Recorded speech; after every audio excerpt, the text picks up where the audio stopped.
Well, hello, and how are you doing? I know I've been gone for a bit. I've been busy, lots of things going on in my life, and I took this week off from work. I actually decided that I would. Hang on, I'm just trying to adjust my mic here. I don't want to knock my beer over. I took this week off. It was a couple of weeks ago. I was talking to my boss, and I said, I've got a trip coming up. I got to go to Toronto in a few weeks for work, and quite frankly, I'm tired. I need a break. He says, "Well, dude, take some time off. Take some time off. You need to go get some R&R." So that's what I did. I took this week off and spent Monday doing nothing, and was happy to do that. The weekend was the weekend. You're busy. You're doing stuff. La la la la la. Monday I did nothing. And Tuesday, ran some errands, did a couple of things, picked up a rental car. Wednesday, I went skiing. It's the purpose of the rental car.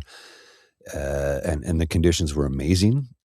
Initially, I had planned to go to Mont Tremblant for the day, which would have been great, but we did get about 15 centimeters of fresh powder that day, and the roads were not great. And I thought, once you get outside of a certain part of the city, you start driving on small, hilly, windy, twisty roads. It's going to take longer to get to Tremblant than I care to. It's expensive to ski there for the day. So I thought, okay, I'll change it up. I'll go to Mont Saint Marie. And then for those of you who have lived or ever visited the Ottawa-Gatineau area, you know that from where I live downtown Ottawa, it's about maybe a 20-minute drive with traffic to get to Camp Fortune. About 90 minutes plus to get to Mont Saint Marie. And I thought, let's go to Mont Saint Marie, straight up there. But once I crossed over on the Quebec side and saw how greasy the roads were and how terrible the visibility was, I thought, I think I'm just going to turn off here at Camp Fortune and ski for the day. And I'm glad I did, because it was $75 for a day pass, which is to be expected these days. And the conditions were absolutely incredible. And because it was a Wednesday, wasn't super busy. Now, if I go to Fortune, I ski the skyline. I tend to stay on one side of the hill. Reason being, that's where the double blacks are. And as far as I'm concerned, they're the only runs that are of any worthwhile effort to me, because I ski aggressively. I like to really attack the hill, and skiing is my favorite sport, obviously. And I would do it every day of my life if I could, but unfortunately, the old left knee is starting to give out on me, and after about 12 runs, I just don't. I'm going to need a knee brace or maybe possibly surgery someday, because the ACL or MCL, I'm not sure which one, starts to give and the leg just gets wobbly, and anything from the knee down, I can't lift, I can't turn, I can't control as much. So had a wonderful day skiing on Wednesday, and I loved every split second of it. And then, of course, Thursday, ran some errands, returned the rental car, took care of a few things today. I did laundry and chilled out with Lola. Met a buddy for a beer earlier, and having a beer right now.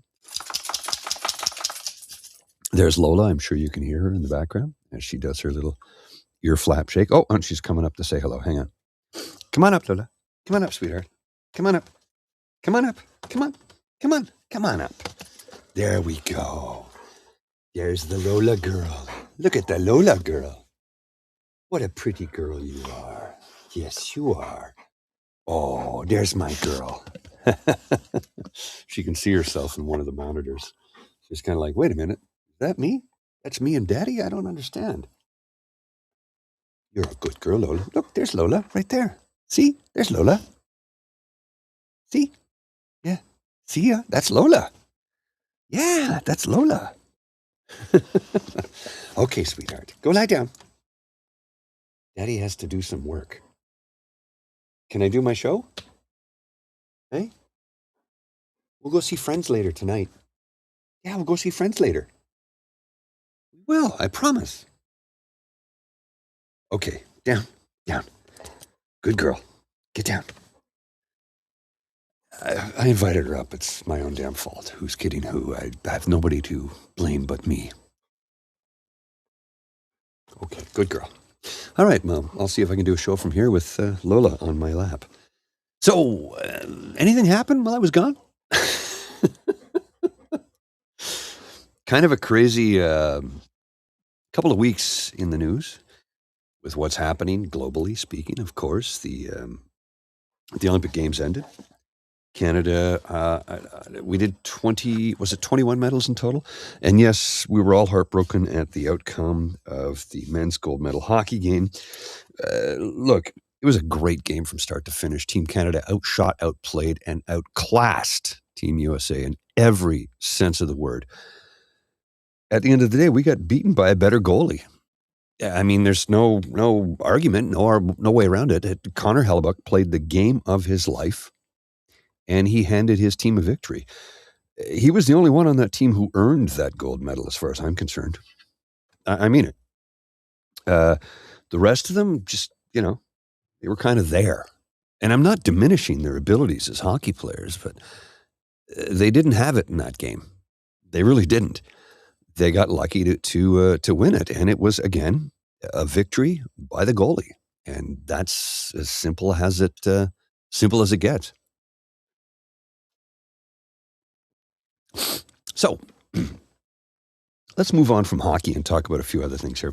I understand Pete Hegseth is suddenly attacking a private corporation in America because they refuse to violate constitutional rights of the American people. And as I understand it, Pete Hegseth has gone into overdrive talking about how, let's see if I can find it. I thought I had a message here. I might be on a different platform. But he was going on and on about how it's un-American that this company refuses to give us access to 100% of everything they do. What? The company, Anthropocene, I think it's called. I'm not even sure. They're an AI company, and they refuse to hand over their ability to monitor every American, along with the fact that some of their software is capable of having AI-managed drones that can kill without any human intervention whatsoever. Autonomous drones. So this company is standing up for constitutional rights of American citizens, and the Secretary of War, which is a bullshit title because it is the Secretary of Defense, because you're not at war. It's just, if it's not one thing, it's another with these folks. It just never seems to end. It's day after day after day after day of ludicrousness. I couldn't write a novel like this and walk into a publisher's house and say, could you put this together for me? They'd be like, get out of here. This is ridiculous. Nobody would believe this. And yet we're living in this timeline. I don't even know what to say about that. Anyway, I have spent a few weeks chilling, mostly, and I'm behind. I got to catch up on some production work for the show, retitling things and changing some graphics here and there. Like I said, I took the week off, and I literally unplugged. I initially thought, well, maybe I can jump on Monday morning, but I didn't wake up till 9 a.m., so I missed Monday's show, and I know Mr. Beaver has had a pretty tumultuous week with the whole Puerto Vallarta incident episode. And I'm not referring to the trouble that he had trying to get back home. I'm referring to, of course, the cartel takeover, if you will, and how they torched and burned and blah, blah, blah, blah, blah. Anyway, it's been quite a strange week. And we did see how Pierre Poilievre tried to redeem himself by basically using a chat GPT to write a speech that sounded like something Mark Carney would say. And some people said, oh, this is the redemption. I'm like, no, it's not. It's not the redemption tour of Poilievre. It's not. He is, look, leopard can't change his spots. Yes, people can grow. People can learn. People can develop. People can become better. He's not that person. He's not. This is just a chat GPT written speech to make him sound a little more appealing to on-the-fence Canadians. He's been there for 21, going on, 22 years? And in his entire time he's been there, he's tabled one bill that was deemed unconstitutional, the Fair Elections Act. So somebody please tell me, if you actually believe that he would follow through on anything he just spouted off in that speech, would you be willing to buy some northern Saskatchewan oceanfront property that I don't own, but I'll sell to you at a great price?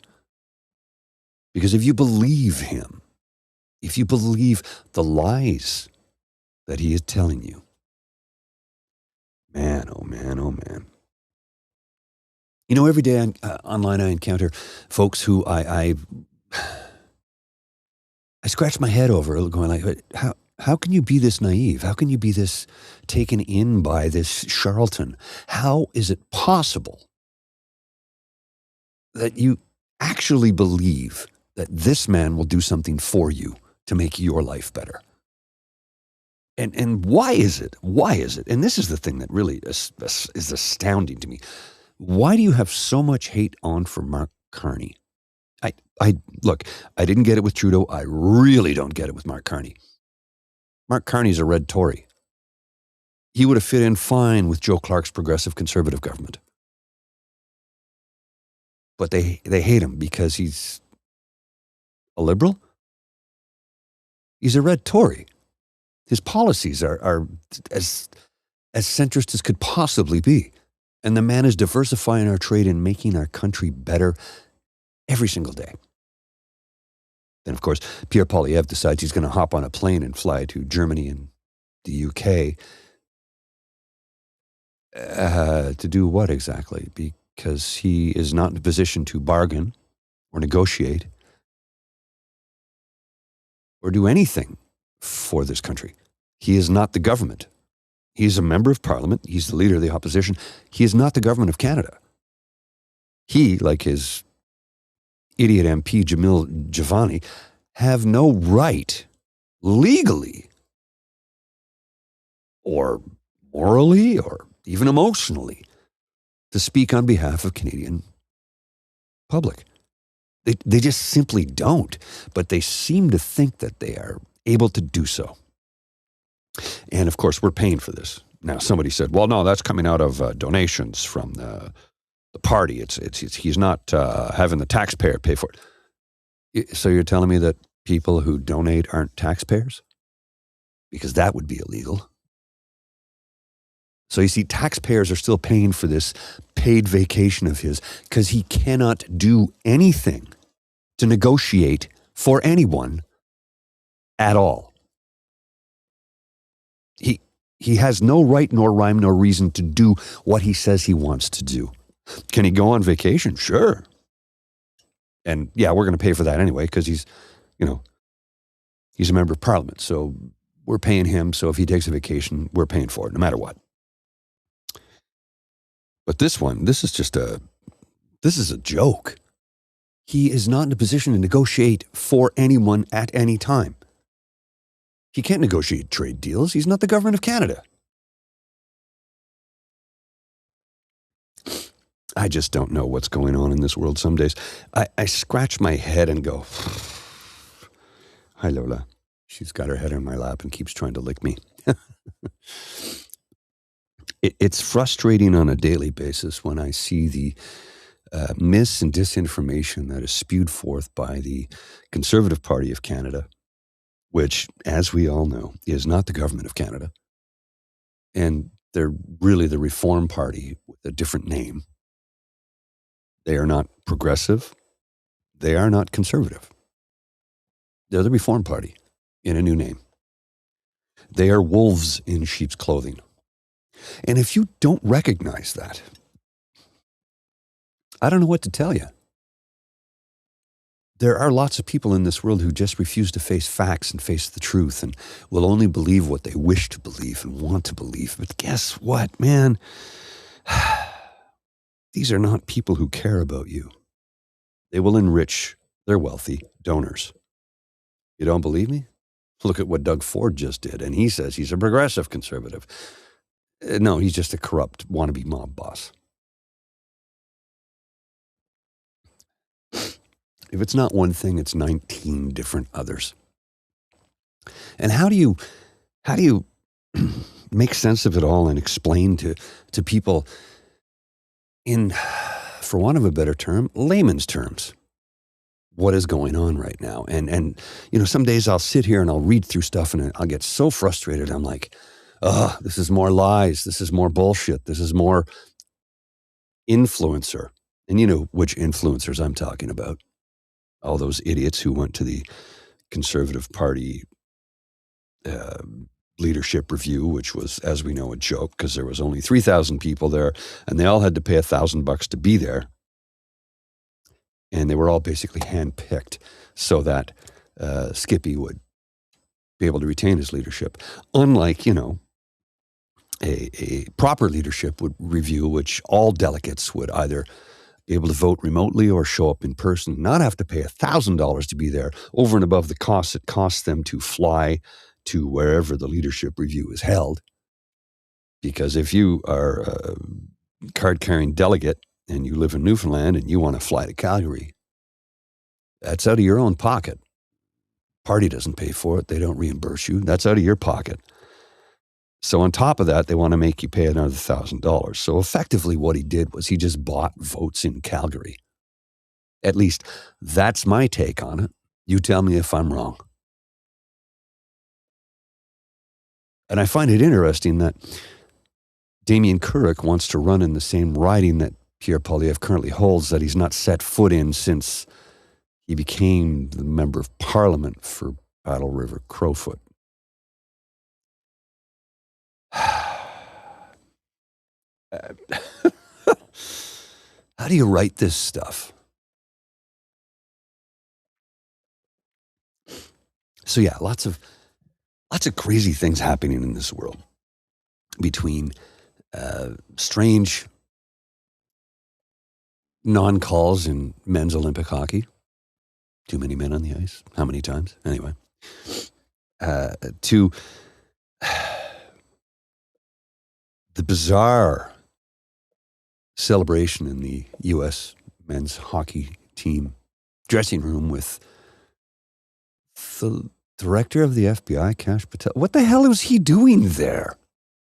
Hey, I get, look, you can be a hockey fan all you want, but you're the director of the FBI. Don't you have a constitutional crisis happening in your country right now with something called the Trumpstein files? Oh, I mean, Epstein file? Trumpstein. Let's call them the Trumpstein files. That's what I'm going to refer to them. Not the Trump-Epstein files, the Trumpstein files, because it's the two of them that are in there more than anybody else. Oh, wait, no, according to Kash, he's innocent and has been completely exonerated from the fact that he is a PDF file. Where's Wally when you need him? W-A-L-I. Look it up. That's all I'm going to say. We could really use his skill set right about now. Read into that what you want. I don't care what you think.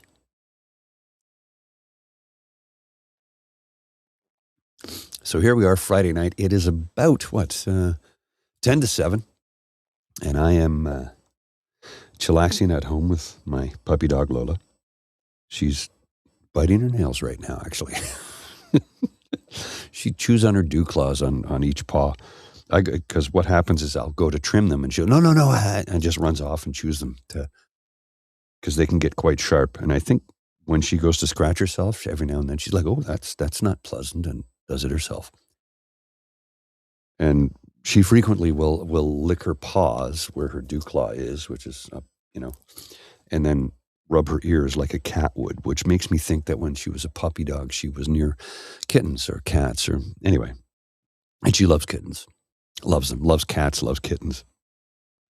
So I think she's just trying to trim her nail down so that when she rubs her ears after she's licked her paws, she doesn't scratch herself. And that's the logic of a dog. And hey, who doesn't love dogs, right? So on tap tonight, just by the way, is Dab? Oh, it's green. So it's kind of funny how it's almost see-through. Dab, Dortmunder Lager. It's a German beer, and it's, I don't know, like $3 at the corner store. I enjoy it. It's a lovely beer. It's because it's German. There's only like the 4 ingredients. What is the German purity law of 1579? Ingredients: water, barley, malt. Water, barley malt, hops, hop extract. That's it. 1, 2, 3, 4 ingredients. That's it. I like that.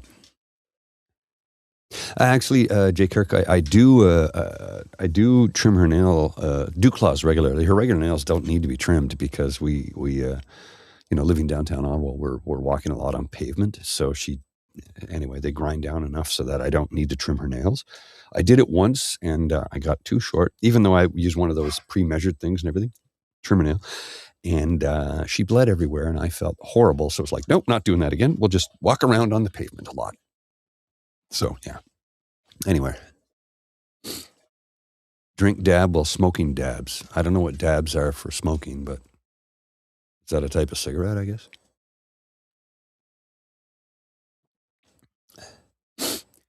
Yeah, Saucy. I frequently, because Lola crawls in bed beside me every night, and she'll wake up and just be licking her paws. And because she's a big dog, it's very loud.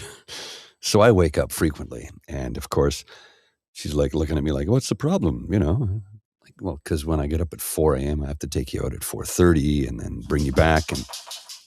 And then I go off to work and she goes back to sleep. Whereas I'm at work drinking 16 cups of coffee just to keep my head up. Oh, hello, Lola. Hi, sweetheart. Daddy's working. Can you see that? Yeah, I know. He doesn't care. Anyway, folks, thought I'd pop in just for a little bit tonight because I have been away for a couple of weeks, and for that I apologize. I don't mean to be away, and I do intend to start doing daily growls, but I don't think I can do them at 4. It might have to push it till 5:36, just the way that my schedule is working out these days. But I have a few stories in the hopper that I want to follow up on and get back to. 1 second here. Had to hit the mute button or the cough button, as they say in radio. This isn't radio. This is a live video production, a live video podcast. And that's why I'm able to have a beer on a Friday night. Oh, Banana Ball's back on, is it? I'll have to. I've checked out a couple of games. I haven't watched all of them, but it's entertaining. I really enjoy it. And thank you for Uncover the News. Thank you to Uncover the News for pointing me in the direction of Banana Ball. It is baseball, but entertaining and done in a different way if you've not seen it yet. I recommend that you give it a go. Highly resonant skull and copious amount. Oh, my goodness. Yeah, Lola's, thankfully, she's not very gaseous. Every now and then, though, she'll be standing up on the couch looking out the window and toot. And it's always a toot. And it's like, I just look at her and she'll look at me like, I don't know what that was. Wasn't me. Was it you? Was it you? Wasn't me. I don't know what that was. And then go back to staring out the window. It's very cute. Yeah, Banana Ball is baseball, but done very differently. If you are of a certain age, you might remember a group, I guess you could call them barnstormers, the King and His Court. And they played fastball, softball, baseball, and I think they only lost ever three or four games in like 60 years or something like that. Now, they did a lot of jokey stuff, of course, but the King was a brilliant pitcher. And I've seen him pitch fastball, softball, and just regular baseball, or hardball, I guess. I don't know, what do you call it? Lola, please stop licking my jeans. Thank you. I appreciate that. No need for you to do that. There's nothing there for you to lick. Dogs. You gotta love them. Gotta love them. But the King and His Court, look them up. You can find some videos of them on YouTube, and they were amazing. I saw them back in 1978, I think it was, when I was living in Canada, Newfoundland, and my dad had told me he'd seen them when he was much younger. I think, King and His Court, they toured around for about 40 or 50 years, and absolutely brilliant skill set. And everybody who was part of the court were brilliant players who just didn't make the majors for whatever reason. And that's what banana ball makes me think of, because there's guys who play in that league who they weren't going to make the majors, but they had the skills. And as a result, they found a job. And yeah, it's entertaining baseball. I'll leave it at that. Check it out for yourself. I know the hockey season is still going on, and there's some controversies over what some of the American players who live and reside in Canada said, like the captain of the Ottawa Senators, Brady Tkachuk. I'm not going to weigh into that because I don't know what he said exactly, and I don't know what he said since. I've been too busy doing a lot of nothing and hanging out with my puppy dog and laundry to actually pay attention. I mean it. Trying to stay on top of the news along with sports is just, I don't have the time for all of it. But as I did say earlier, I will try and do a daily thing, as I have a few more human interest stories, some stuff I want to follow up on. I have highlighted some stuff, and I've got stuff in the hopper, and I've loaded it into my new teleprompter so that it'll be easier for me to read and look you in the eye while I'm doing it, like I'm doing right now. Because I think it's important that I look you in the eye when I give you the straight goods and tell you the truth.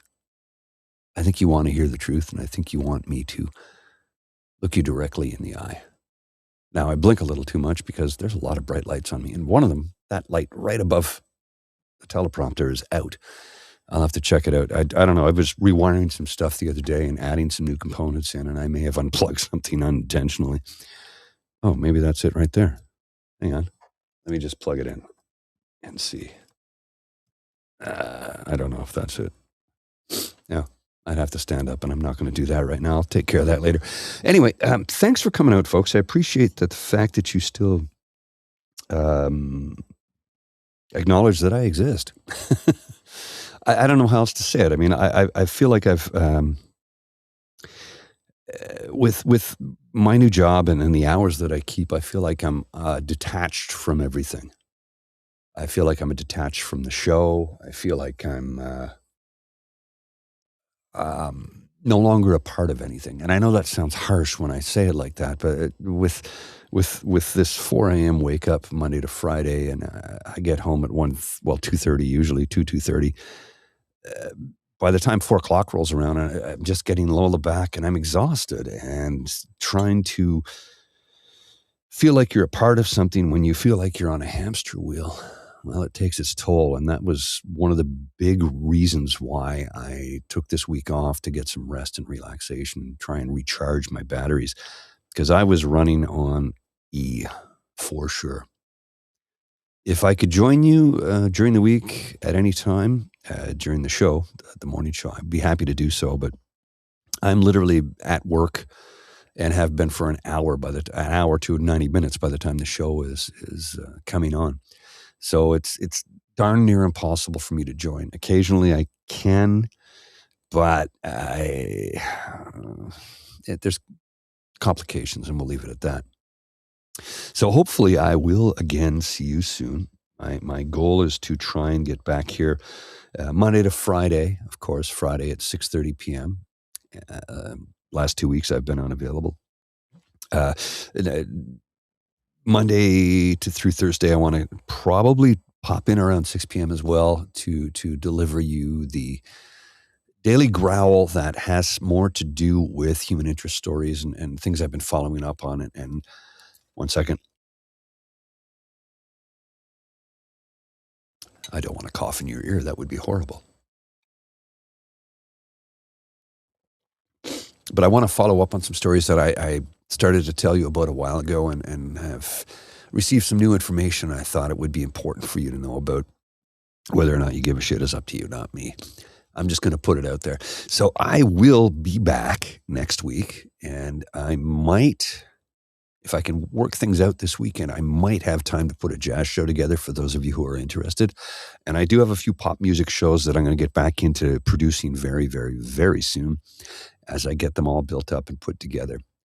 Anybody who is interested in joining the TNEB Media Empire Network, let me know. I can advise you on the type of equipment you need to minimal amount of equipment. You don't need the amount of equipment that I have, of course. But if you want to start up your own program, your own YouTube channel, we can provide you with the Restream feed here, and we can work something out so that we could help you get up and running. And we'd be happy to appear on your show so that we could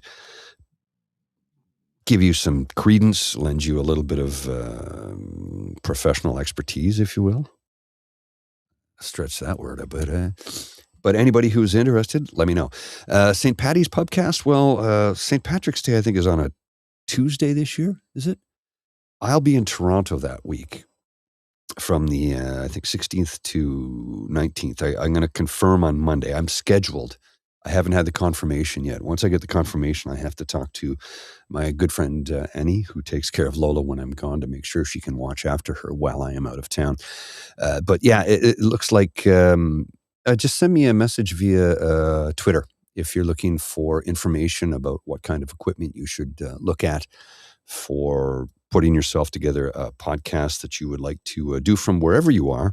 And we're happy to provide you with, like I said, the Restream feed so that we could get you in on the network and you can start producing your own content. And we're happy to work with you. And like I said, when it comes to technical aspects, I'll tell you what, I'll give you what my recommendations are. You tell me what your budget is, and I can adjust accordingly. Say, okay, this would be a better piece of equipment than that if you only have X number of dollars to work with. Because, everybody has stuff, right?